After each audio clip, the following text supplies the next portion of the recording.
નમો લોહી સૌહરિયંતામ નમો લોહી સૌદાનમ નમો લોહી સૌહાયર્યામ નમો લોહી સૌજયામ નમો લોહી સૌતિભાવતી સાવનમ ઓમકાર બિંદુ સંયુક્ત નિત્યમ જયંતિ યોગિન કામદમોક્ષદો શ્રી ઓંકારાય નમો નમઃ મંગલમ ભગવાન મંગલમ મંગલમ કુંકુંગારી જૈન્દ્રમો સુમંગલમ નમઃ સમય સ્થાનાય સ્વાનુભૂત્યા ચકાસ્તે ચિત્તવાય ભવાય સર્વવા વિભાવ નિલસનિદાતા.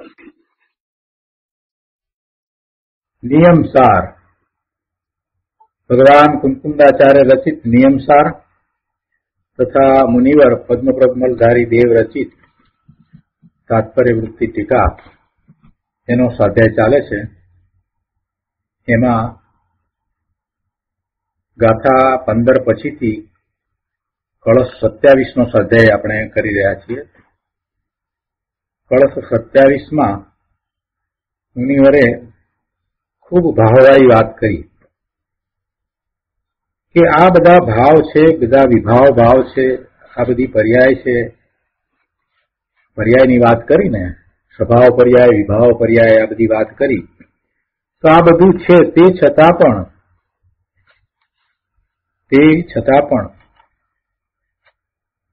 સહજ પરમ તત્વના અભ્યાસમાં જેની બુદ્ધિ પ્રવીણ છે એવો આ શુદ્ધ દ્રષ્ટિવાળો પુરુષ સમય સારથી અન્ય કાંઈ નથી એમ માનીને શીઘ્ર પરમ શ્રી રૂપી સુંદરીનો વલ્લભ થાય છે, એટલે કે મુક્તિને પ્રાપ્ત કરે છે.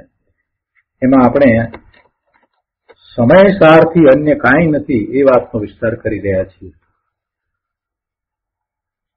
આ ભગવાન આત્મા સમય સારથી કાંઈ નથી.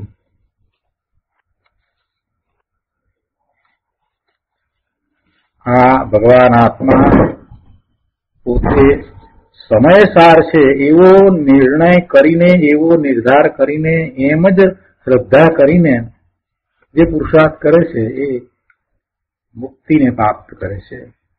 એ વાત ચાલી રહી છે. તો પ્રવચન રત્ન ચિંતામણી ભાગ 1 એમાં પાના નંબર 266 ઉપર ચોથા પેરેગ્રાફમાં કહે છે કે ભગવાન આત્મા પરમ પવિત્ર પૂર્ણ ચૈતન્ય મહાપ્રભુ. ભગવાન આત્મા પરમ પવિત્ર પૂર્ણ ચૈતન્ય મહાપ્રભુ. જો પોતાની વાત છે, અહીંયા ભગવાન આત્મા કહેતા હું પરમ પવિત્ર પૂર્ણ ચૈતન્ય મહાપ્રભુ છું એમ અંદર કારણ શુદ્ધ પર્યાય એમાં આવી ગઈ. ગુરુદેવ કહે છે કે એમ અંદરમાં પોતાનું જે ધ્રુવ તત્વ છે, અનંત ગુણ છે, એવું દ્રવ્ય છે, શાશ્વત રહેવાવાળું ધ્રુવ, અને દરેક ગુણ સાથે તન્મય રહેલી એવી કારણ શુદ્ધ પર્યાય પણ છે. એમાં બધું આવી ગયું. એટલે ગુરુદેવે અહીંયા સહેજ સ્પષ્ટતા કરી છે કે એમાં કારણ શુદ્ધ પર્યાય આવી ગઈ. શું કહ્યું કે એમાં કારણ શુદ્ધ પર્યાય આવી ગઈ. તો તે સિવાય આ નિજ સમય સાર સિવાય અન્ય કોઈ ચીજ છે જ નહીં એમ ધર્મી માને છે. અન્ય ચીજ નથી એટલે એમ નથી કે બહારમાં કાંઈ છે જ નહીં એમ નહીં, પણ પોતે અન્ય સ્વરૂપે નથી. બીજી બધી વસ્તુઓનું અસ્તિત્વ તો છે, પણ એ અસ્તિત્વ રૂપે પોતે નથી. પોતે સ્વથી છે, પોતે પરથી નથી. પોતે ચૈતન્ય મહાપ્રભુ છે તે પોતે પોતાથી છે અને અન્યથી નથી. એટલે પોતે માત્ર સમયસાર કહેતા શુદ્ધ આત્મા છે અને એ સિવાય બીજું કાંઈ નથી. સમય સાર એમ કહ્યું ને, ત્યાં સારનો અર્થ એવો કર્યો કે આ રાગ દ્વેષના ભાવ અને પરના લક્ષ્ય થતા જે ભાવ એનાથી પણ એ રહિત. એટલે સંયોગી પદાર્થોથી તો રહિત છે જ, પણ એ પોતાને થતા ભાવથી પણ પોતે રહિત એવો પોતે શુદ્ધ ભગવાન આત્મા છે એમ ત્યાં સમયસારનો અર્થ કરે છે. એને અહીંયા વધારે સમજાવતા કહે છે કે એવો પોતે ચૈતન્ય મહાપ્રભુ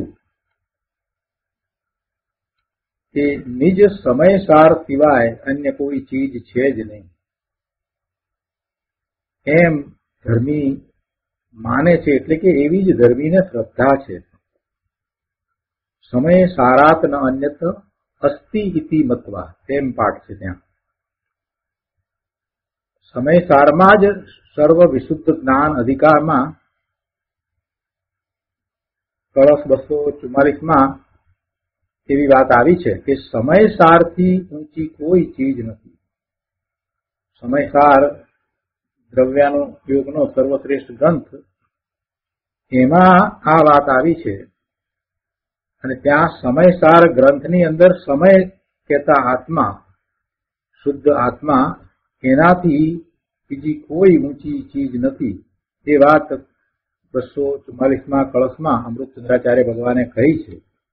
તો અહીંયા પણ કહે છે કે હોવાપણે પોતે અસ્થિપણે છે અને પોતે હોવાપણે છે તો પછી એ પૂર્ણ છે, કઈ અધૂરો નથી.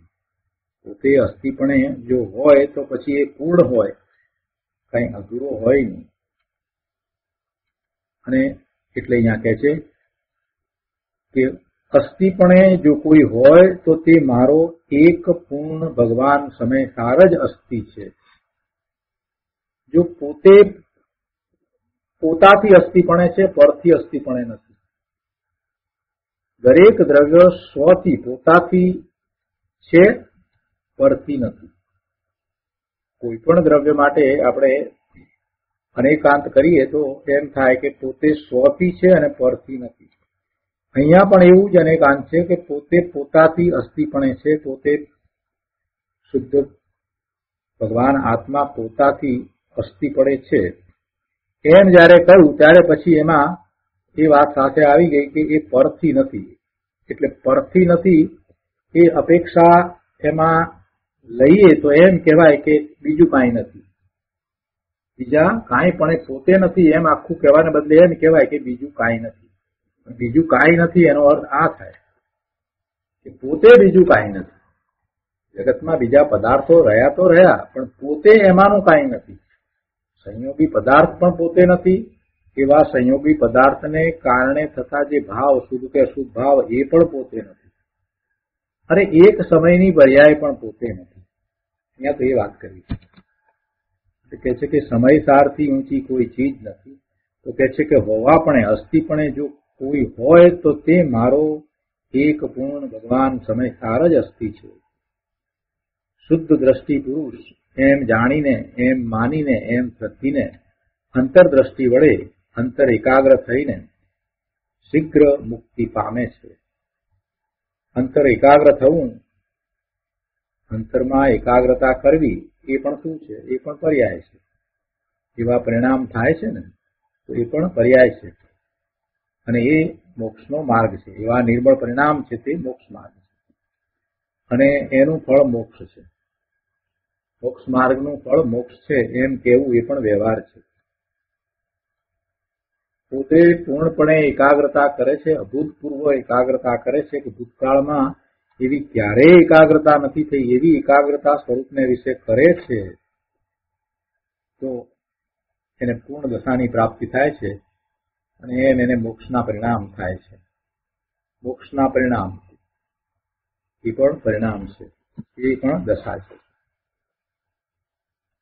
અહીંયા આ નિયમસાર છે એટલે અહીં મોક્ષ માર્ગ અને એનું ફળ કહેવામાં આવ્યું છે. નિયમસારની શરૂઆત જ ત્યાંથી કરીને માર્ગ અને માર્ગનું ફળ એમ કરીને તો શરૂઆત જ કરી છે. તો કહે છે કે ત્રિકાળી પૂર્ણ સ્વરૂપ ભગવાન આત્માનું જ્ઞાન કરવું, તેની દ્રષ્ટિ કરવી અને તેમાં લીનતા કરવી તે માર્ગ છે. આ વાત તો ઘણી વાર આવી પણ અહીંયા જરાક જુદી રીતે વાત મૂકી કે પોતે સમયસાર છે, પોતે આ જ છે એવો સ્વીકાર કરી અને જો એ પુરુષાર્થ કરશે તો જરૂરથી એ મુક્તિને પામશે. આ મોક્ષ માર્ગમાં જે સ્થિત છે તે શીઘ્ર અલ્પકાળમાં મુક્તિને પામે છે. આ વાત કરી એટલે કોઈ અહીંયા પ્રશ્ન કર્યો, કઈ શીઘ્ર થયું છે તો પછી ક્રમબદ્ધ ક્યાં ગયું? એ વખતમાં ક્રમબદ્ધની વાત ચાલી હશે, જયારે આ નિયમસારના પ્રવચન ચાલતા હશે એ વખતમાં ક્રમબદ્ધ પર્યાયની વાત આવી હશે. સમયસારની 208 થી 211 ગાથા બપોરના સમયમાં ચાલતી હશે અને સવારે આ નિયમસાર ચાલતું હશે, એવું કંઈક હશે. એટલે ક્રમબદ્ધ પર્યાયની વાત આવી હશે એટલે તરત જ અહીંયા કોઈએ પ્રશ્ન કર્યો તો પછી શીઘ્ર કહો છો આપ, તો પછી ક્રમબદ્ધ ક્યાં ગયું? ભાઈ બધું ક્રમબદ્ધમાં જ છે. કહે છે કે ભાઈ એ ક્રમબદ્ધમાં જ એને શીઘ્ર મોક્ષ હોય છે. ક્રમબદ્ધમાં હોય એટલે શીઘ્ર ન હોય. શીઘ્ર થાય તો એ ક્રમબદ્ધમાં થાય. એથી કરીને ક્રમબદ્ધ કઈ મટી જાય એમ તો થતું નથી. ક્રમબદ્ધ એટલે ક્રમ હોવાથી શીઘ્ર થાય એમ નથી. શીઘ્ર થાય છતાં એ ક્રમબદ્ધમાં જ હોય.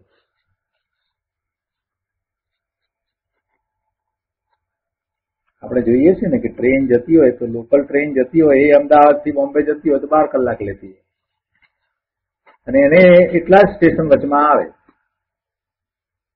જેટલા જે સુપરફાસ્ટ ટ્રેન હોય કે જેને 4-5 સ્ટેશને ઉભા રહેવાનું થાય પણ આવે તો બધા જ સ્ટેશન અને એ 6-7 કલાકમાં પહોંચાડી દે તો શીઘ્ર થયું ને. 12 કલાકમાં પહોંચાડે એને બદલે 7 કલાકમાં. પણ પછી ક્રમમાં બધા જ સ્ટેશન એ જ ક્રમમાં આવ્યા કે નહીં? બધું એ પ્રમાણે જ થયું ને.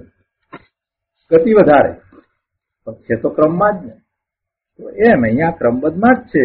શીઘ્ર કરવું એટલે કઈ ક્રમબદ્ધ છે એ ન્યાય કઈ તૂટી જતો નથી, એમાં કઈ ફેર પડી જતો નથી. ક્રમબદ્ધનો નિર્ણય થતા જીવને એક શાંતિ થઈ જાય છે કે મારું સિદ્ધત્વ નિશ્ચિત છે, મારું સિદ્ધત્વ નિશ્ચિત છે. આ વાતની મોટી શાંતિ થઈ જાય છે. અને ક્રમબદ્ધનો નિર્ણય થાય છે. ક્રમબદ્ધનો એને પહેલા તો વિકલ્પ પૂર્વકનો નિર્ણય થાય છે, પછી આખી એની વિચારધારા બદલાય છે, સ્વરૂપ તરફ એ વળે છે. કેમ કે અકર્તા ભાવનો નિર્ણય ક્રમબદ્ધનો નિર્ણય થતા થઈ જાય છે. અને અકર્તા ભાવનો નિર્ણય થતા પછી જીવને પરમાં કાંઈ કરવાનું જ નથી એટલે સ્વરૂપ તરફ એ ઝડપથી વળે છે. અને પછી અનુભવ થાય છે ત્યારે સાચો ક્રમબદ્ધનો નિર્ણય તો થાય છે. એટલે ક્રમબદ્ધનો સાચો નિર્ણય એ એક રીતે જોઈએ તો એ પુરુષાર્થ જ છે. એ પુરુષાર્થ જ છે અને બધું જ ક્રમબદ્ધમાં જ છે. બધું ક્રમ પ્રમાણે જ થઈ રહ્યું છે. એટલે અહીંયા જયારે આમ શીઘ્ર કહ્યું હોય તો એમાં કઈ ક્રમબદ્ધ તૂટી જતું નથી. એ ક્રમબદ્ધમાં જ છે. ભાઈ પોતાની સમય સારમય વસ્તુ કે જે પૂર્ણ આનંદ ચિદાનંદ સ્વરૂપ ભગવાન આત્મા છે તેમાં જેની બુદ્ધિ લાગી છે અને તેમાં જેની દ્રષ્ટિ સ્થિત છે તેને અલ્પકાળમાં જ પૂર્ણ શુદ્ધિ પ્રગટ થવાનો કાળ છે. તો બીજી રીતે પણ વિચાર કરીએ તો આપણે એમ કહીએ કે 1 ભાવ કે 2 ભાવ પછી મોક્ષ જશે તો આપણને એમ લાગે કે આ તો બહુ જલ્દી. પણ હવે દેવનું એટલું મોટું લાંબુ આયુષ્ય બંધાઈ ગયું તો કેટલા બધા વર્ષ જાય, લાખો વર્ષ જાય. અહીંયાથી કોઈને સમ્યક તો થાય અને પછી આયુષ્યનો બંધ પડે તો એ નિયમથી દેવ થાય, વૈમાનિક દેવ થાય. અને વૈમાનિક દેવના તો આયુષ્ય કેટલા બધા લાંબા. પછી ભલે ને 1 ભાવ પછી મોક્ષ જાય તો પણ વર્ષનો જો વિચાર કરીએ તો કેટલા બધા વર્ષ થાય. પણ એ વર્ષ સાથે કાંઈ સંબંધ નથી, એને શીઘ્ર જ કહેવાય. હવે વધારે ભવના ભ્રમણ નથી ને એ અપેક્ષાથી એને શીઘ્ર કહેવાય. હવે એને રખડવાનું નથી. હવે એને વિભાવ ભાવે કેટલું થવાનું થશે? ભાવ ભાવે એટલું થવાનું જ રહેતું નથી. દેવલોકમાં હશે, સમ્યક દ્રષ્ટિ જીવ દેવલોકમાં હોય તો પણ એ શું કરે છે? એ સમોસરમાં જઈને પ્રભુની વાણી સાંભળે છે અને એવા સમ્યક દ્રષ્ટિ દેવો સાથે એ ધર્મ ચર્ચા કરે છે. એટલે વિભાવ ભાવે એને થવાનું થતું નથી. ભલે ને લાંબુ આયુષ્ય હોય તેથી શું થયું? અહીંયા કહે છે કે તેને અલ્પકાળમાં જ પૂર્ણ શુદ્ધિ પ્રગટ થવાનો કાળ છે. કેમ કે મોક્ષ માર્ગની સ્થિતિ જ અસંખ્ય સમયની છે. પહેલા પણ આ વાત આવી છે. આપણે આ ગાથાનો વિચાર કરતા 15મી ગાથાનો વિચાર કરતા એ વાત આવી હતી કે મોક્ષ માર્ગની સ્થિતિ અનંતકાળની નથી, અસંખ્ય કાળની જ છે. સંસાર અવસ્થા છે તે અનંતકાળની છે, સિદ્ધ અવસ્થા છે તે પણ અનંતકાળની છે. સંસાર અવસ્થા છે તે અનાદિની છે અને એનો અંત છે. એ અનાદિ શાંત છે, સ્વ-અંત છે. અને સિદ્ધ અવસ્થા છે તો એની આદિ છે, એટલે સાદી અનંત છે. પણ એની વચ્ચે જે આ મોક્ષ માર્ગ, એ મોક્ષ માર્ગ કેટલો સમય? મોક્ષ માર્ગ તો એ અસંખ્ય કાળનો સમય છે, અનંત કાળનો એનો સમય હોય નહીં. મોક્ષ માર્ગ તો અસંખ્ય સમયનો જ હોય, એટલો જ હોય, અનંત કાળ તો હોય નહીં. કેમ કે એક વખત ચોથા ગુણસ્થાનની દશા આવે ત્યાર પછીથી એ મુક્તિની દશા એને વધારેમાં વધારે 15 ભાવમાં તો થાય જ છે, તો વધારેમાં વધારે ગયા. એટલે જેટલા પણ ભાવ થાય છે એ ભાવની અપેક્ષાથી વિચાર કરીએ તો એ અસંખ્ય સમયનો મોક્ષ માર્ગ હોય, પણ અનંત કાળ તો હોય જ નહીં. મુક્તિનો કાળ સાદી અનંત છે, પણ મોક્ષ માર્ગની સ્થિતિ અસંખ્ય સમયની છે. તેથી મોક્ષ માર્ગી જીવ શીઘ્ર અર્થાંત અલ્પકાળમાં જ મુક્તિ પામે છે.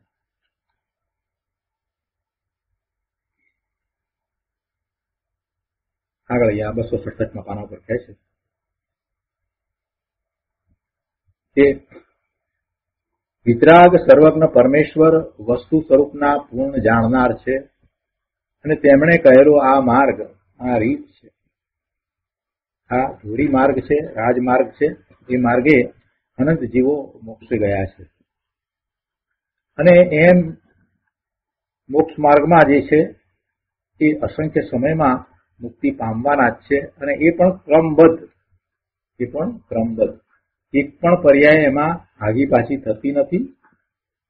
એટલે ક્રમબદ્ધને તો એમાં કાંઈ આંચ આવતી નથી, એટલે કે ક્રમબદ્ધના નિયમને તો કાંઈ એમાં આંચ આવતી જ નથી. સિદ્ધાંત તો સિદ્ધાંત તરીકે રહે જ છે. પણ કઈ રીતે છે એ વાત અહીંયા તો સમજાવી છે કે અંતરદ્રષ્ટિ અને અંતર એકાગ્રતાનો સ્વ સ્વરૂપમાં લીનતાનો આ માર્ગ છે, અને એવા માર્ગે અનંત જીવો મુક્તિને પામ્યા છે. ગુરુદેવ કરુણા કરીને કહે છે કે ભાઈ, વ્યવહારના વિકલ્પથી ધર્મનો મુક્તિનો માર્ગ પમાય એવું નથી. વ્યવહારના વિકલ્પથી મુક્તિનો માર્ગ પમાય એવું નથી, પરંતુ ત્રિકાળી ધ્રુવ ભગવાન સમયસારના શુદ્ધ આત્માના શ્રદ્ધાન જ્ઞાન અને તેમાં લીનતા રમણતાથી મોક્ષ પમાય છે. હા, વચમાં વ્યવહાર આવે, દયા દાન વ્રત પૂજા ના વિકલ્પ આવે, પણ એ કાંઈ મુક્તિનું કારણ નથી. એવા વિકલ્પ આવે છે, જ્ઞાનીને પણ એવા વિકલ્પ આવે છે, પણ એ મુક્તિનું કારણ નથી. મુક્તિનું કારણ તો નિજ પરમાત્મા સ્વરૂપની અંતરદ્રષ્ટિ અને અંતરલીનતા, અંતરરમણતા જ છે. પરમાત્માને બસ આ જ અલ્પકાળમાં મુક્તિનું કારણ થાય છે, અને તે શુદ્ધ દ્રષ્ટિ પુરુષને મુક્તિ માટે ક્રમબદ્ધમાં હવે અલ્પકાળમાં જ રહ્યો છે, અર્થાત તે શીઘ્ર મુક્તિ પામે છે. આગળ કહે છે કે ભગવાન આત્મા શુદ્ધ ચૈતન્ય મૂર્તિ પ્રભુ અતિન્દ્રિય છે, એટલે કે તે રાગથી પાર છે, મનથી પાર છે, અને એક સમયની પર્યાયથી પણ પાર છે. અર્થાત રાગ, મન અને એક સમયની પર્યાયના આશ્રયે તે પ્રાપ્ત થતો નથી, તેનો અનુભવ થતો નથી. આવું માનનાર ધર્મીને નિજ મહાસત્તા પૂર્ણ અસ્થિ સ્વરૂપ ચીજ, એના સિવાય બીજી કોઈ ચીજ છે જ નહીં. એની દ્રષ્ટિમાં તો એકમાત્ર પોતાનું નિજ શુદ્ધ સ્વરૂપ જ છે, બીજું કાંઈ છે જ નહીં. અંદર ચૈતન્યનો અક્ષય અમેય વૈભવ દીઠો છે, તે પુરુષ બસ હું જ એક છું, બીજું કાંઈ છે જ નહીં એમ માને છે. હું જ એક છું એટલે પોતાના અસ્તિત્વની અપેક્ષાએ ત્યાં તો વાત છે. જ્યારે દ્રષ્ટિ સ્વરૂપ તરફ છે ત્યારે પછી એક માત્ર પોતાનું સ્વરૂપ જ દેખાય છે, બીજું કાંઈ દેખાતું નથી, એવી એકાગ્રતા છે, તો એમ કે છે કે હું જ એક છું, બીજું કાંઈ નથી. એવી એકાગ્રતા હોવી જોઈએ કે 12મા લક્ષ જાય જ નહીં એટલે બીજું કાંઈ દેખાતું જ નથી.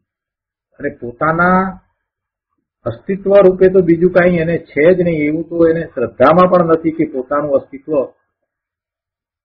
બીજાની સાથે છે, એટલે કે કર્મ સહિત છે કે પર્યાય સહિત છે, એમ પણ નથી. પણ અહીંયા તો એકાગ્રતાની વાત છે કે બસ હું જ એક છું, બીજું કાંઈ છે જ નહીં.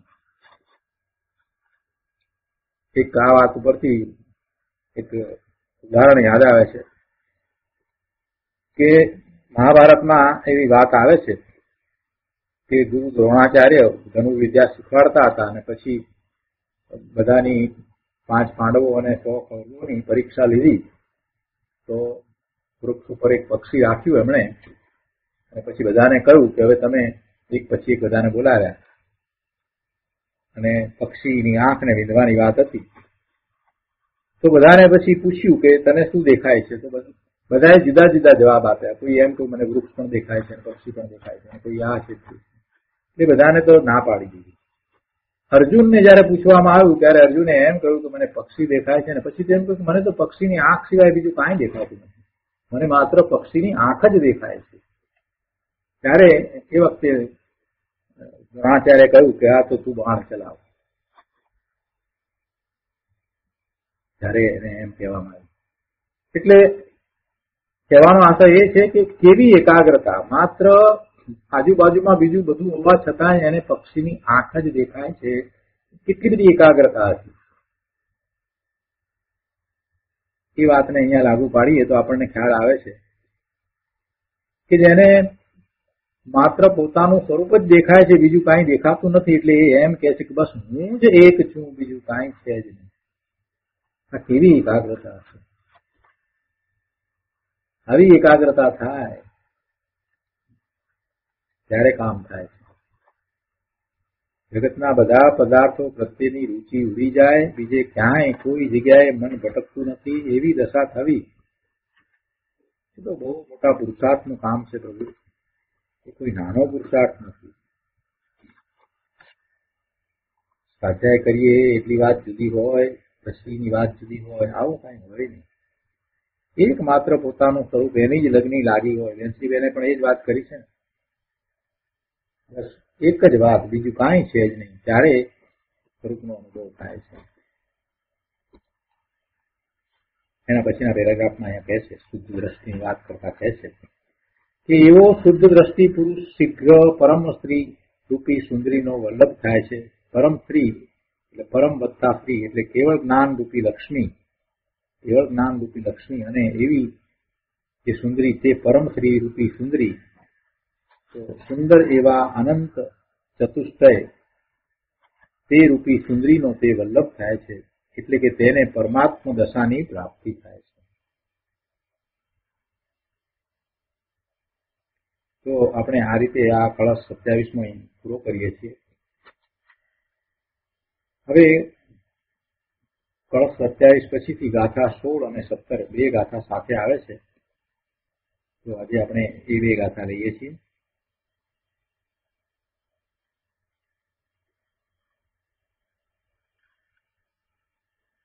માનુષા દ્વિવિકલ્પા કર્મ મહી ભોગ ભૂમિ સંજાતા સપ્ત વિધા નારકા નાતવ્યા પૃથ્વી ભેદેને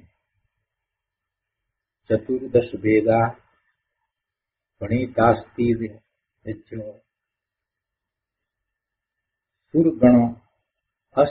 સુરગણાસ્ત ચતુર્ભેદા એતેષા વિસ્તારો લોક વિભાગેષુ જ્ઞાતવ્ય. ગુજરાતીમાં ગાથા છે કર્મ ભૂમિજ ભોગ ભૂમિજ ભેદ બે મનુજોતા ને પૃથ્વી ભેદે સપ્ત ભેદો જાણવા નારકતા. તિરીંતના છે 14 ભેદો ચાર ભેદો દેવના આ સર્વનો વિસ્તાર છે નિર્દિષ્ટ લોક વિભાગમાં.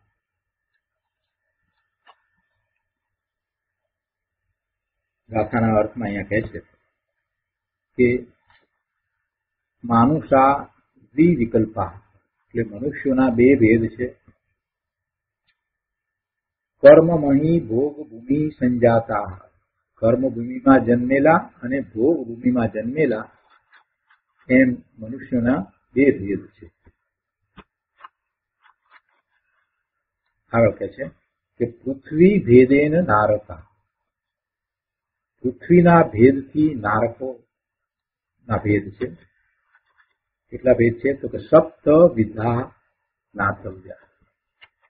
પૃથ્વી ભેદેન નારકા સપ્ત વિધા નાતવ્યા, એટલે પૃથ્વીના ભેદથી નારકો 7 પ્રકારના જાણવા. 7 નરક છે, એટલે એ 7 પ્રકારે નારકી છે. તેયંચ ચતુર્દશ ભેદા ગણિતા, તિર્યંચોના 14 ભેદ કયા છે. સુરગણા ચતુર્ભેદા, અને દેવ સમૂહના 4 ભેદ છે. એતેષા વિસ્તાર લોક વિભાગેષુ જ્ઞાતવ્ય, આમનો વિસ્તાર લોક વિભાગમાંથી જાણી લેવો.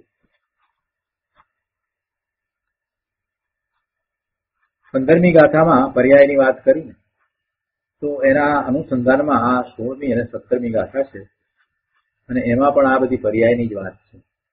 આ બધા ભેદ જે કયા એ કોના ભેદ કયા? એ બધા ભેદ પર્યાયના ભેદ કયા છે. જે ભેદ રૂપે કોણ થાય છે એ બધા જે ભેદ કયા છે એ મનુષ્ય અને નારક અને દેવ ને કોણ થાય છે એ જીવની એ પર્યાય છે. જીવ એ પર્યાય થાય છે.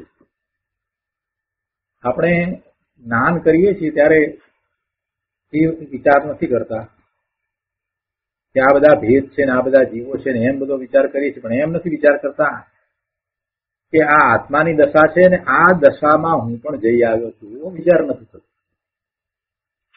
આ બધી પર્યાય છે, અને ગતિની વાત કરીએ, બહુ ડાઈ બધી વાત કરીએ, પણ જાણે કે કોઈકની વાત કરતા હોય એવી રીતે જ આપણે હંમેશા એનો વિચાર કરીએ.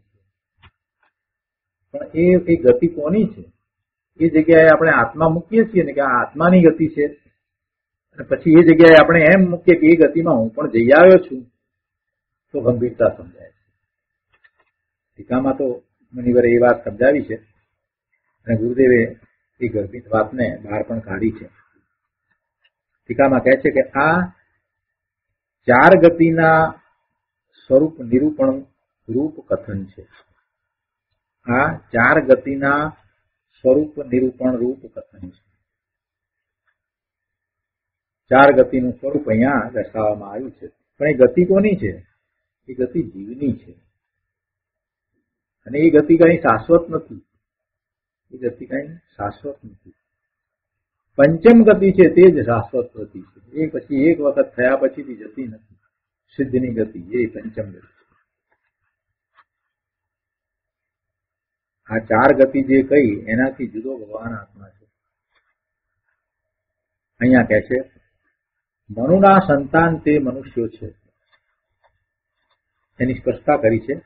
મનુ કહ્યું ને એટલે સ્પષ્ટતા કરી છે કે ભોગ ભૂમિના અંતમાં અને કર્મ ભૂમિના આદિમાં થતા કુલકરો મનુષ્યોને આજીવિકાના સાધન શીખવીને લાલિત પાલિત કરે છે. તેથી તેઓ મનુષ્યોના પિતા સમાન છે. કુડકરને મનુ કહેવામાં આવે છે.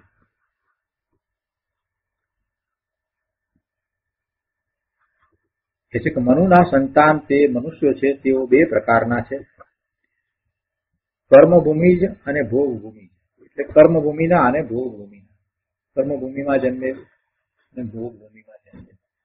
તેમાં કર્મભૂમિજ મનુષ્યો પણ 2 પ્રકારના છે, આર્ય અને મ્લેચ્છ. પુણ્ય ક્ષેત્રમાં રહેનારા તે આર્ય છે, અને પાપ ક્ષેત્રમાં રહેનારા તે મ્લેચ્છ છે. ભોગ ભૂમિ જ મનુષ્યો આર્ય નામને ધારણ કરે છે. જઘન્ય, મધ્યમ અથવા ઉત્તમ ક્ષેત્રમાં રહેનારા છે અને એક પલ્યોપમ, બે પલ્યોપમ અથવા 3 પલ્યોપમના આયુષ્યવાળા છે. આ ભોગભૂમિના મનુષ્યની વાત કરી. એમના આયુષ્ય ખૂબ લાંબા, ઓછામાં ઓછું 1 પલ્યોપમ અને વધુમાં વધુ 3 પલ્યોપમ. એ મનુષ્યોની વાત કરી. આગળ કહે છે, નરકની વાત કરે છે કે રત્ન પ્રભા, શર્કરા પ્રભા, વાલુકા પ્રભા, પંક પ્રભા, ધૂમ પ્રભા, તમો પ્રભા અને મહાતમો પ્રભા નામની 7 પૃથ્વીના ભેદને લીધે નારક જીવો 7 પ્રકારે છે. એ ક્ષેત્ર છે, પૃથ્વીનું ક્ષેત્ર. પૃથ્વી કઈ છે, 7 પૃથ્વી કઈ છે.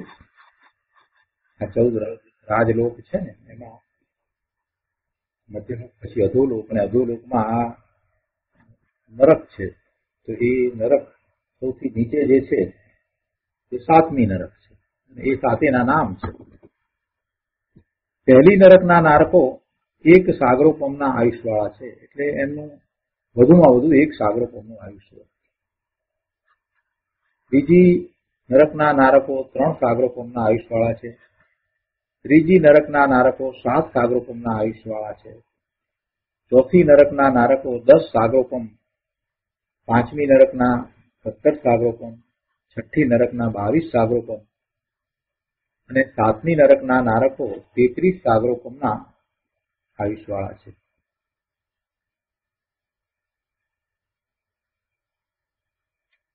આ બધા વધુમાં વધુ આયુષ્યની વાત કરી છે. મનુષ્ય પછી નરકની વાત કરી. હવે વિસ્તારના ભયને લીધે સંક્ષેપથી કહેવામાં આવે છે, એટલે તિર્યંચની વાત કરે છે કે તિર્યંચોના 14 ભેદ છે. પહેલો એનો બીજો ભેદ છે સૂક્ષ્મ એકેન્દ્રિય, પર્યાપ્ત અને અપર્યાપ્ત. સૂક્ષ્મ એકેન્દ્રિય એમાં પર્યાપ્ત હોય અને અપર્યાપ્ત હોય, એટલે બધી પર્યાપ્તિ હોય ને બીજા એવા કે જેને બધી પર્યાપ્તિ ન હોય. હવે એકેન્દ્રિય છે એમાં પણ પાછું પર્યાપ્ત ને અપર્યાપ્ત. એક ઇન્દ્રિય પણ પૂરી નથી મળી, એમ કહ્યું. એવી દશામાં જીવો છે. નિરોધના જીવનો વિચાર કરીએ તો એની તો કેવી દશા છે. એને તો શરીર પોતાનું કહેવા માત્ર શરીર પણ નથી. વિચારો ક્યારે બહાર નીકળે અને ક્યારે તો એ આ પામે. ત્રીજો અને ચોથો ભેદ છે અહીંયા બાદર એકેન્દ્રિય પર્યાપ્ત અને બાદર એકેન્દ્રિય અપર્યાપ્ત. 5મો અને 6ઠ્ઠો ભેદ છે દ્વિઇન્દ્રિય પર્યાપ્ત અને અપર્યાપ્ત. 7મો અને 8મો ભેદ છે દ્વિઇન્દ્રિય પર્યાપ્ત અને અપર્યાપ્ત. 9મો અને 10મો ભેદ છે ચતુન્દ્રિય પર્યાપ્ત અને અપર્યાપ્ત. 11મો અને 12મો અસંગની પચેન્દ્રિય પર્યાપ્ત અને અપર્યાપ્ત. અને 13મો અને 14મો ભેદ છે સંઘની પચેન્દ્રિય પર્યાપ્ત અને અપર્યાપ્ત. તો આમ આ 14 ભેદ કયા, તેના ભેદ કયા, તિર્યંચના ભેદ કયા. દેવોના 4 સમૂહ છે. દેવોના 4 નિકાય છે, એટલે સમૂહ છે. ભવનવાસી, વ્યંતર, જ્યોતિષ અને કલ્પવાસી. તો આ પ્રમાણે આ 4 ગતિની વાત કરી. તો આ 4 ગતિના જીવોના ભેદોના ભેદ લોક વિભાગ નામના પરમ આગમમાં જોઈ લેવા. અહીં આ પરમ આગમમાં આત્મ સ્વરૂપના નિરૂપણમાં અંતરાયનો હેતુ થાય, તેથી સૂત્ર કરતા પૂર્વ આચાર્ય મહારાજે તે વિશેષ ભેદો કહ્યા નથી, એટલે એનો અહીંયા વિસ્તાર નથી.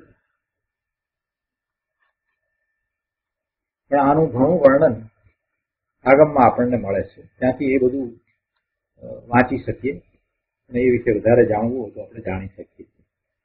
પણ આના ઉપરથી જે મૂળ તાત્પર્યભૂત વાત સમજવાની છે એ વાત ગુરુદેવે આપણને કહી છે, તો આપણે એ લઈએ. આમાં સમજાય એવું છે, બહુ સહેલું છે, પણ છતાંય ગુરુદેવે એમાંથી પણ પ્રયોજનભૂત વાત જે કાઢી છે એ આપણે લઈએ. પ્રવચન રત્ન ચિંતામણી, ભાગ પહેલો, પાના નંબર 268.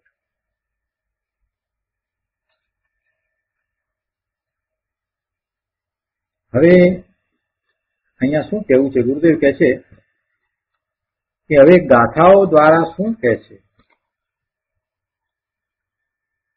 હવે આ 16મી અને 17મી ગાથાઓ દ્વારા શું કહે છે કે અંદર પરમ ભાવ સ્વરૂપ પૂર્ણ પોતાની ચીજ ત્રિકાળ છે, એવી પોતાની ચીજ ત્રિકાળ હોવા છતાં પણ તેને પર્યાયમાં ગતિ આદિ છે. ગતિ તો પર્યાયમાં, ગતિ તો પર્યાયમાં છે. આ મનુષ્ય ગતિ, દેવ ગતિ આદિ પર્યાયમાં 4 ગતિ છે, અને એના પર્યાપ્ત અપર્યાપ્ત આદિ ભેદો પણ છે.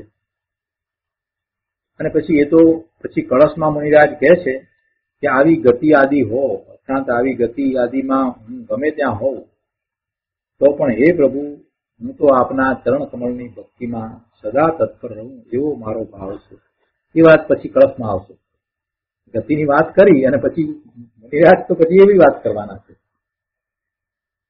ગુરુદેવ એ વાતને અહીંયા પહેલા જ લઈ લીધી કે ગતિ છે તો છે, પર્યાયમાં આ છે બધું, પણ એથી કરીને પોતાનું શુદ્ધ શાશ્વત સ્વરૂપ છે, એને કઈ આંચ આવતી નથી. તો ત્રિકાળ એવું ને એવું જ છે. શું કહ્યું કે અંદર પરમ સ્વભાવ સ્વરૂપ પૂર્ણ પોતાની ચીજ ત્રિકાળ છે એ હોવા છતાં તેને આ પર્યાયમાં ગતિ આદિ છે.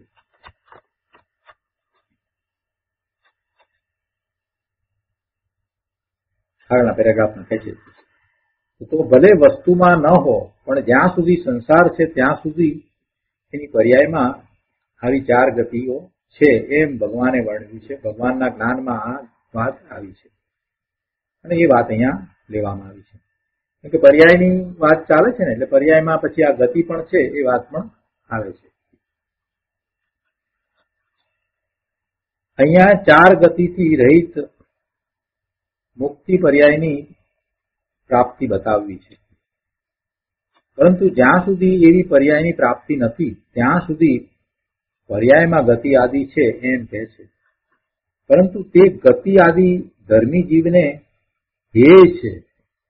જો ગતિ ધર્મી જીવને હેય છે એટલે ધર્મી જીવને આ કોઈ પણ ગતિ, દેવની ગતિ હોય તો પણ એ હેય છે, તેને તો એ છોડવા લાયક જ છે.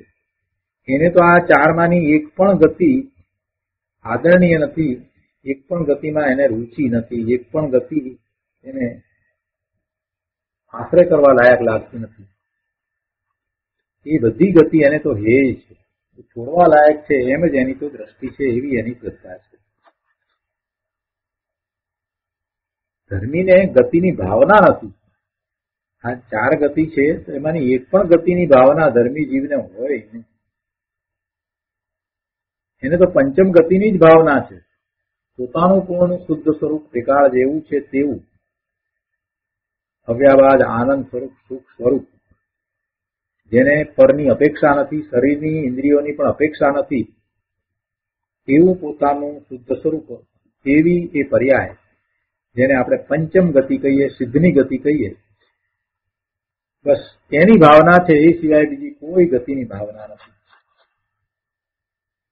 એમ પણ નથી કે આ મનુષ્ય ગતિ છે તો ત્યાં એમાં પુરુષાર્થ થશે અને પછી મોક્ષ થશે, એમ પણ ધર્મીને નથી.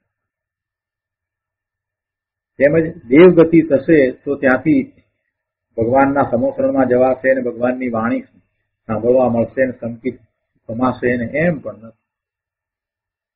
એને ગતિની ભાવના હોય જ નહીં. સાચો મુમુક્ષુ છે એને કોઈ ગતિની ભાવના હોય જ નહીં. એને તો પોતાનું પૂર્ણ શુદ્ધ સ્વરૂપ છે એ દ્રષ્ટિમાં આવ્યું છે, એટલે પછી એને આ ગતિ સાથે કાંઈ સંબંધ નથી. ગતિ જે થાય તે થાય, અમે તો ભગવાન આત્મા ત્રિકાળ શુદ્ધ છીએ. સુગાણીજીના પત્રમાં આ પ્રકારની વાત આવી છે. જો પર્યાય કો હોના હે હો, હમે ક્યા હે, હમ તો ત્રિકાળ શુદ્ધ.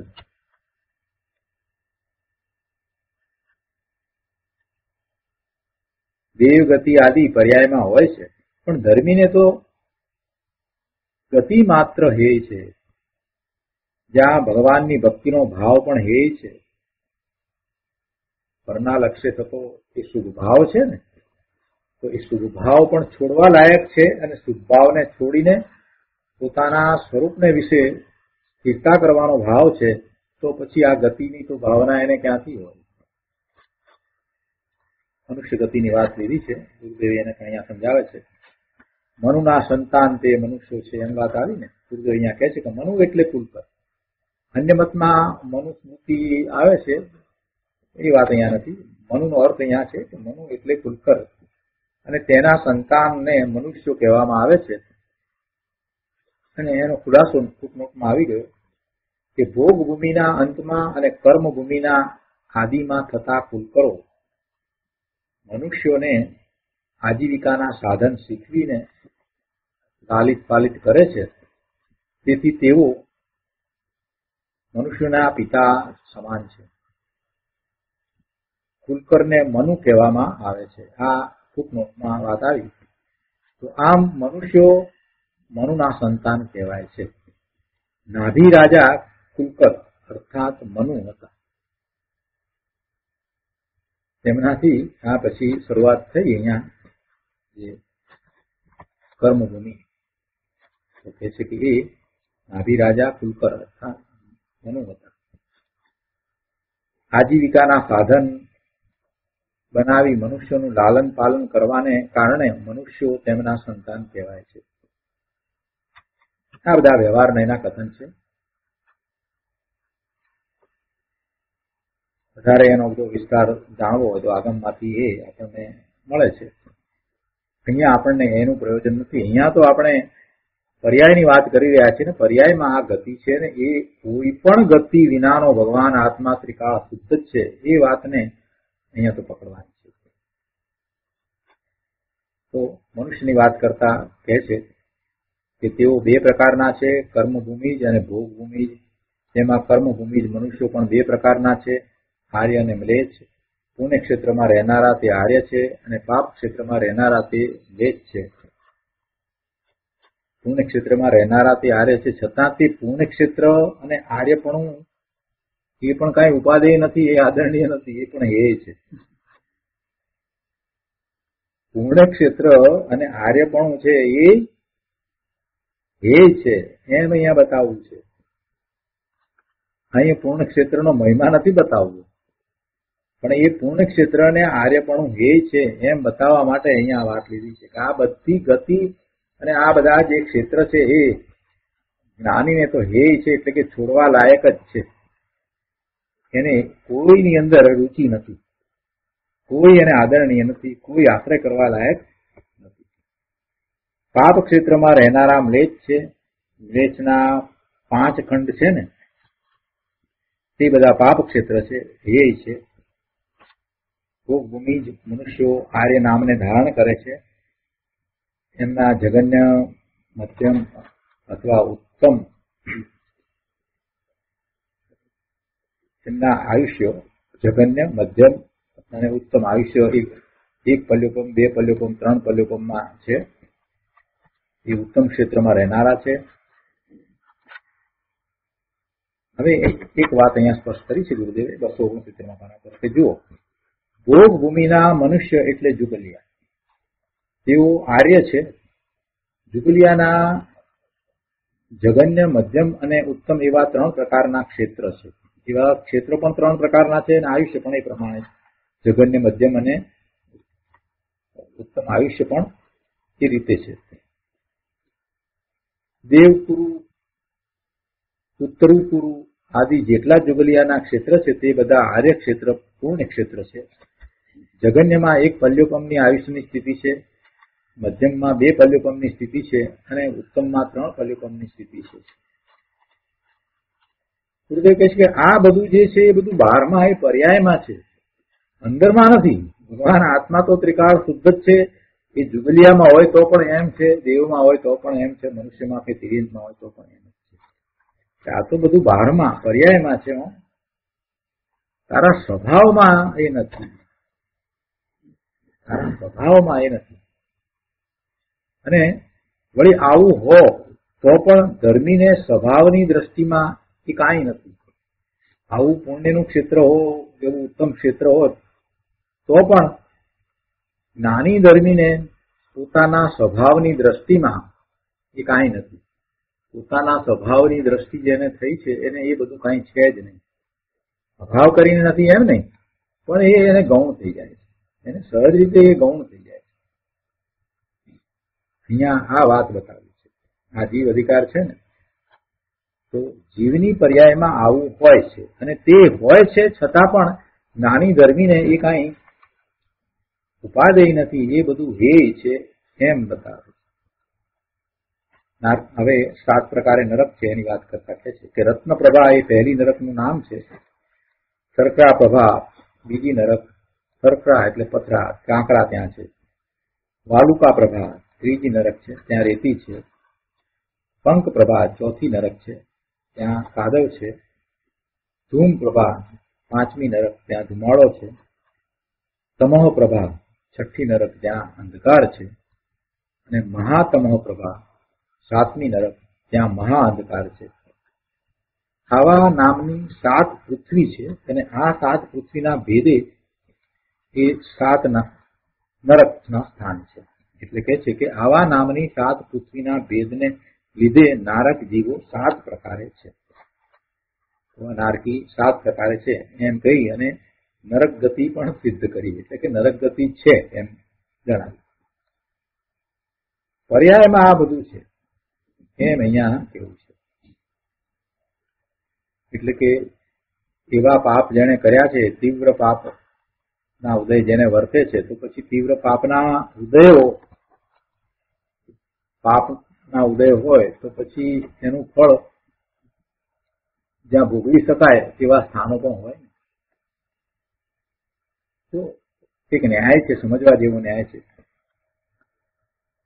કે એક વ્યક્તિની હત્યા કરે અને અહીંયા આપણે ન્યાય આપીએ તો એને ફાંસીની સજા આપીએ. 10 વ્યક્તિની હત્યા કરે તો પણ એને ફાંસી થાય, એટલે એક જ વખત એને ફાંસી થાય. ગેસ ચેમ્બરમાં હજારો માણસોને જેને મારી નાખ્યા એને પણ શું થાય? બહુ તો થઈને શું થાય? એક જ વખત અહીંયા તો એને ફાંસી થઈ શકે, બરાબર ને? અહીંયા પણ જગતમાં એમ નથી. જેટલા તીવ્ર કસાયના ભાવ કર્યા છે, જેટલા તીવ્ર હિંસાના ભાવ કર્યા છે, તો તે પ્રમાણે એને દુઃખ ભોગવવાનું થાય. અને એવી વ્યવસ્થા જગતમાં છે. જેટલા તીવ્ર હિંસાના ભાવ કર્યા છે તો એટલા પ્રમાણમાં એને ભોગવવાનું થાય એવી જગતમાં વ્યવસ્થા છે. એટલા માટે આ 7 નરકની વ્યવસ્થા છે, એમ કહીએ તો ખોટું નહીં. સમજાય છે? ન્યાય જગતમાં ન્યાય છે. કોઈએ આ ન્યાય પ્રસ્થાપિત કર્યો છે એમ નથી, એમ જ છે. એ જ રીતે પુણ્યને માટે પણ એવું જ છે કે જેવા પુણ્ય કર્યા છે એ પ્રમાણે એ ભોગવાય એવી વ્યવસ્થા હોવી જોઈએ ને, એવી સામગ્રી આદિ બધું પ્રાપ્ત થવું જોઈએ. અને સમ્યક દ્રષ્ટિ છે અને એવા પુણ્ય છે, ઉત્કૃષ્ટ પુણ્ય, અને પાછા સમ્યક દ્રષ્ટિ છે, તો પછી એમને માટે એવા સ્થાન પણ હોય કે ન હોય? તો બધા જ પ્રકારે જીવના જેટલા જેવા પ્રકારના શુભ અથવા શુભ ભાવ થયા છે અને એ પ્રમાણેના એને બંધ પડ્યા છે, તો એ બંધ પ્રમાણે એનું ફળ પ્રાપ્ત થાય એવી જગતમાં વ્યવસ્થા છે. એટલે એમ ન માની લેવું કે આ 1000 માણસને મારી નાખ્યા તો શું એને 1 વખત ફાંસી થઈ, એમ ન માની લેવું. અહીંયા જે કંઈ થાય છે એ કંઈ ન્યાય નથી, અને એનો ન્યાય કરવા વાળો કોઈ બીજો છે નહીં, કોઈ ચિત્રગુપ્તનો ચોપડો પણ નથી. પણ એને જે ભાવ કર્યા છે, જેટલો વખત તીવ્ર કસાયના ભાવ કર્યા છે, એ વખતે પણ એ દુઃખી જતો, અને એ ભાવને કારણે જે બંધ પડ્યો છે તો એને એ ભોગવવો જ રહ્યો. તો એવા ભોગવવાના સ્થાન પણ હોય. 1 થી માંડી અને 7 નરક, ઉત્તર એ 7મી નરક, પહેલી નરક થી માંડીને 7મી નરક સુધી જઈએ એટલે ઉત્તર એટલે આમ તો નીચું જવાનું છે, તો એમાં દુઃખનું પ્રમાણ ઘણું વધારે હોય છે, ત્યાંના સંયોગો પણ ખૂબ ખૂબ વિકટ સંયોગો હોય છે, એવી એ દશાઓ હોય છે ત્યાં. એટલે 7 નરક છે તો એમાં એમ ન માની લેવું કે આ તો બધી કલ્પનાની વાત છે, એમ ન માની લેવું.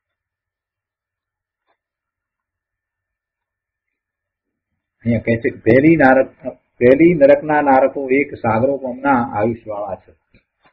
સાગરોપમ એટલે ગુરુદેવ અહીંયા સમજાવે છે કે એક સાગરોપમમાં 10 કોડાકોડી પલ્યોપમ જાય છે, અને એક પલ્યોપમના અસંખ્યાત્મા ભાગમાં અસંખ્ય અબજ વર્ષ જાય છે. અને ગુરુદેવ અહીંયા મૂળ વાત ઉપર આવે છે, કહે છે કે ભાઈ તું એમાં અનંતવાર ગયો છે. એમાં પણ ભગવાન તું અનંતવાર ગયો છે આપણને કહે છે કે તું એમાં પણ અનંતવાર ગયો છે. પાછો આપણને ભગવાન કહીને કહે છે તું અંદરમાં ભગવાન પણ આવી દશામાં તું ગયો છે. એમાં નવું શું છે? પહેલી નરકમાં ઉત્કૃષ્ટ એક સાગરોપમની સ્થિતિ છે, જ્યારે ઓછામાં ઓછી જગનને 10,000 વર્ષની સ્થિતિ છે. તેમાં આત્માના અનુભવ અર્થાત સ્વાનુભવ વિના બધાએ જીવો અનંતવાર ગયા છે. આત્માના અનુભવ વિના બધાએ જીવો એમાં અનંતવાર ગયા છે. સમ્યક દર્શન વિના મિથ્યાત્વ તીવ્ર પાપો કરીને આ જીવ અનંતવાર ત્યાં ગયો છે. ત્યાંથી બહાર આવ્યો તો એ ભૂલી ગયો છે. ગુરુદેવ કહે છે કે ભાઈ તું ભૂલી ગયો માટે એ બધું ન હતું એમ તું કઈ રીતે કહી શકે? અને ઉદાહરણ આપીને કહે છે કે તારો જન્મ થયો ત્યારથી માંડી અને તું 3-4 વર્ષનો થયો ત્યાં સુધીની કેટલી વાત તને યાદ છે? તારા જન્મ પછી તને તારી માતાએ નવડાવ્યો ધવડાવ્યો રાખ્યો, લાલન પાલન કર્યું, બધું કર્યું, એમાંનું તને કાંઈ યાદ છે? તો શું એ બધું ન હતું? બહુ સરસ દલીલ તર્ક દ્વારા સમજાવ્યું છે. તું ભૂલી ગયો એનો અર્થ એમ નથી કે ન હતું, તને યાદ નથી પણ બીજાને તો યાદ છે ને, તારા વડીલોને તો યાદ છે ને, એમણે તો એ પ્રત્યક્ષ જોયું છે. તો એ રીતે આપણે જયારે આ બધી ગતિમાં ગયા તો એ વાત ભગવાનના જ્ઞાનમાં તો આવી છે ને. આપણને ભલે ને યાદ ન રહ્યું હોય તો શું થયું? આપણને પણ જાતિસ્મરણ જ્ઞાન થાય તો આ વાત યાદ આવી જાય છે, એવું નથી. પૂર્વના 2-4 ભાવનું જ્ઞાન જાતિસ્મરણ જ્ઞાન પણ થઈ જાય છે. એટલે એ કઈ નવી વાત નથી, તું એમાં ગયો જ છો. પણ હવે ન જાય એને માટે શું કરવું છે અહીંયા તો એની વાત ચાલે છે. તું તારા સામર્થ્યનો વિચાર કરી અને પુરુષાર્થ કર, બસ એ વાત અહીંયા તો કરવું છે. બધાય જીવો અનંતવાર ગયા છે. જો એક આ લીટી અંડરલાઈન કરવા જેવી છે કે આત્માના અનુભવ અર્થાત સ્વાનુભવ વિના બધાય જીવો અનંતવાર ગયા છે. એક વાર નહીં, અનંતવાર ગયા છે. ગુરુદેવ તો એમ સમજાવે છે કે 10,000 વર્ષનું આયુષ લઈએ તો કે 10,000 વર્ષ માટે ગયો છે, 10,000 ને એક સમય માટે ગયો છે, 10,000 ને 2 સમય માટે ગયો છે, 10,000 ને 3 સમય માટે ગયો છે. એમ અનંતવાર ગયો છે. એવી વાત ગુરુદેવે તો કરી છે. સમ્યક દર્શન વિના મિથ્યાત્વ વશ તીવ્ર પાપો કરીને એ અનંતવાર ત્યાં ગયો છે. ત્યાંથી બહાર આવ્યો તો એ ભૂલી ગયો છે અને અત્યારે વર્તમાન દશા પ્રમાણે પોતાને માનવા લાગ્યો છે. હું તો શેઠ છું, હું તો ડોક્ટર છું. તારી અવદશાનો કાંઈ પાર નથી ભાઈ. હવે આ ચેતવાનો અવસર આવ્યો છે, હવે તું ચેતી જા.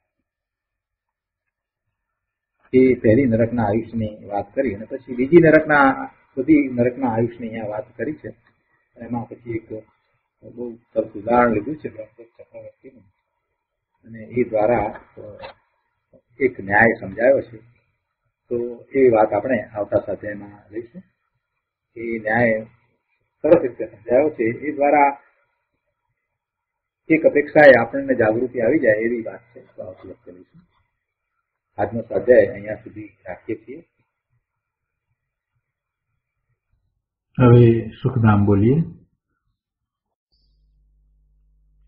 સુખધામ અનંત સુસંત ચરિત